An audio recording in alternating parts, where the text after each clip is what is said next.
Izinkan kami tegaskan di sini. Kami tidak ingin membiarkan penyimpangan atas demokrasi itu berlalu tak ditantang. Kami tidak ingin penyimpangan itu berlalu tanpa catatan. Kami tidak ingin ini menjadi presiden yang buruk bagi generasi-generasi yang akan datang. Biarlah cukup berhenti sampai di sini. Jangan ada pembiaran. Wajib dikabulkan. Wajib dikabulkan. Saya kira sangat mungkin dari ternyata lebih jauh lagi Wajib dikabulkan. Karena kenapa? Assalamualaikum warahmatullahi wabarakatuh. Halo sahabat NPC, jumpa lagi bersama aku. Hari ini aku mau mengabarkan, memberitahukan dan juga menjengkelkan. Kenapa sangat jengkel ya? Karena ada statement kemarin dari Bung Habibur Rahman ya.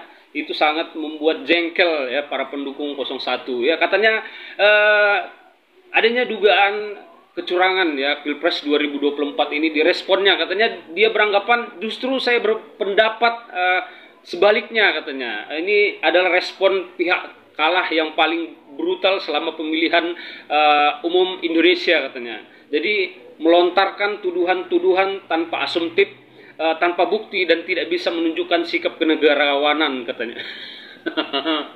Aduh.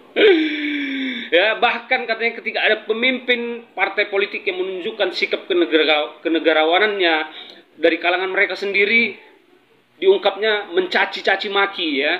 Itu di depan Pak Surya Paloh.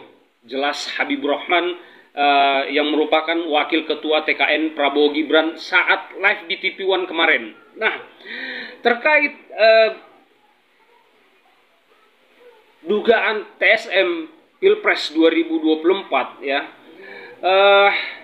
langsung dibantahkan ini saat sidang MK ya. Hari ini diungkap oleh anak pengacara ya, Magdir Ismail ya, sumber Kompas TV, katanya terkait adanya nepotisme Presiden Jokowi. Itu ada 3 skema yang dilakukan oleh Presiden Jokowi. Nah, ini coba Bapak bantahkan dulu ini Pak Habibur Rahman ya, terkait statement dari anak pengacara Magdir Ismail yang barusan juga live dari sumber Kompas TV. Katanya begini Pak, ya, Presiden Jokowi dalam memuluskan pencalonan Gibran Rakabuming Raka Pilpres 2024 dimulai dimajukannya Gibran Rakabuming Raka sebagai calon wali kota Surakarta, lalu keikutsertaan Anwar Usman dalam memenangkan atau perkara nomor 90 tahun 2023 untuk pendaftaran Gibran Rakabuming Raka yang akhirnya kita tahu ya melanggar etika.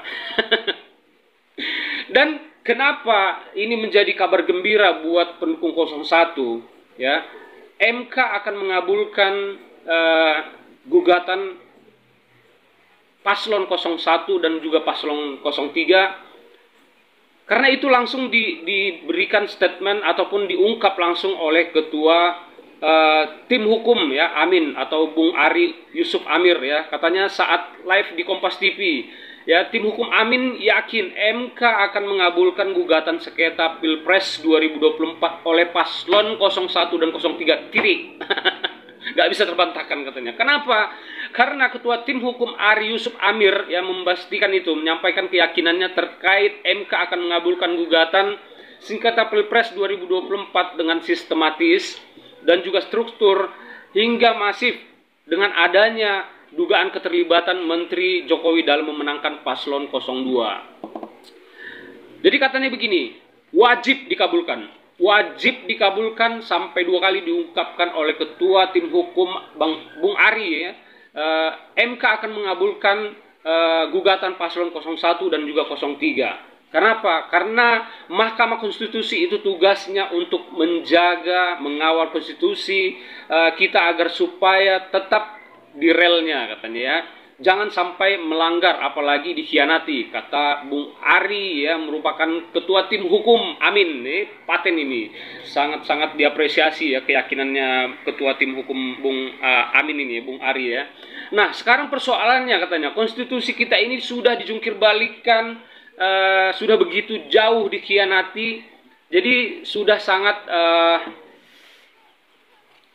jelas-jelas ya kita dikhianati katanya. Jadi sudah kita jelaskan dalam permohonan kami tadi pagi katanya, bagaimana asas-asas dalam proses pasal ya 22 ayat 1 Undang-Undang 1945 yang itu telah dilanggar dengan jelas-jelasan ungkapnya. Bagaimana tidak, jelas asas jujur, asas adil itu kita uraikan sedemikian rupa, ungkap Bung Ari, ya, diikuti dengan fakta-fakta yang kami paparkan. Nah, artinya dengan fakta dan dengan bukti tim Amin udah pasti yakin nih menang ya.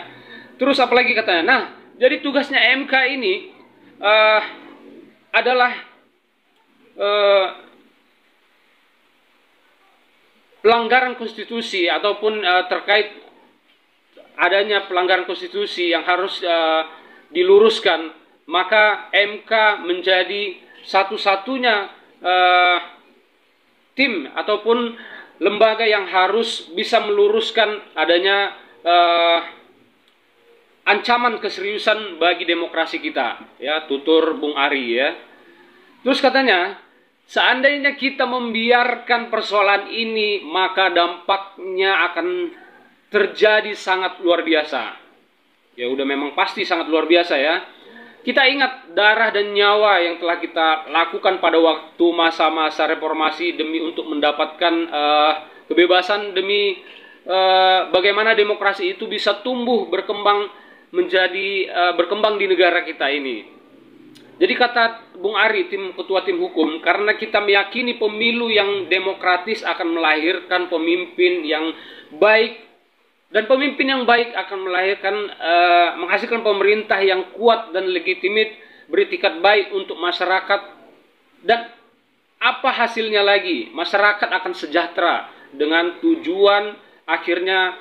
Jadi seandainya kita membiarkan proses pengkhianatan konstitusi ini terjadi, berjalan terus-menerus, mengikuti, dan sebentar lagi akan proses terjadi pilkada, ratusan pilkada, dan ini akan bisa kita bayangkan akan terjadi role model, kata ketua tim hukum tim Amin ya, yang bisa menjadi contoh bagi mereka. Wow.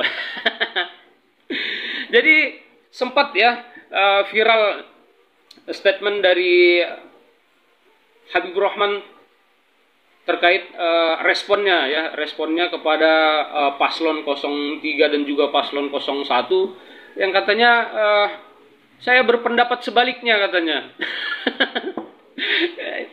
Ini adalah respon pihak kalah yang paling sangat brutal katanya. Dari mana brutalnya, Pak? Ini udah jelas-jelas ya, seluruh masyarakat Indonesia dari pelosok hingga ke kota tahu ya Pak ya. Ini dugaannya yang sangat kecurangan, sangat-sangat yang sangat brutal, bukan malah ini respon yang sangat brutal, malah sebaliknya Bapak bilang melontarkan tuduhan asumtif tanpa ada bukti dan menunjukkan tidak menunjukkan sikap kenegarawanan. Oke, jadi bahkan katanya ketika ada pemimpin partai ini menunjukkan sikap kenegarawanannya, bahkan sampai dicaci maki katanya. Ya bagaimana enggak Pak ya, karena masyarakat Indonesia ini udah pintar ya. Hari ini bilang A, besok bilang B ya, otomatis kena bully lah Pak. Habis-habisan lah ya kan, digoreng ya kan. Nah, gimana respon sahabat MPC ya terkait respon Bung Habibur Rahman terhadap gugatan ya paslon 01 dan juga paslon 03, bahkan ada juga yang merupakan partai politik ya, bukan partai politik, Bung Kodari ya mengatakan, sempat dibilang juga sama tim hukum, Bung Kodari ini termasuk pengamat politik apa juru bicara kepresidenan kan. Tapi apapun itu ceritanya, MK bakalan mengabulkan gugatan paslon 01 dan 03, dan itu jelas diungkapkan oleh ketua tim hukum Amin ya. Semoga ya, amin ya. Amin buat sahabat MPC dan juga pendukung 01 ya. Mudah-mudahan MK akan segera mengabulkan gugatan paslon 03 dan juga paslon 01. Semoga Indonesia demokrasinya bisa tetap berjalan lurus di relnya, ya. Wassalam.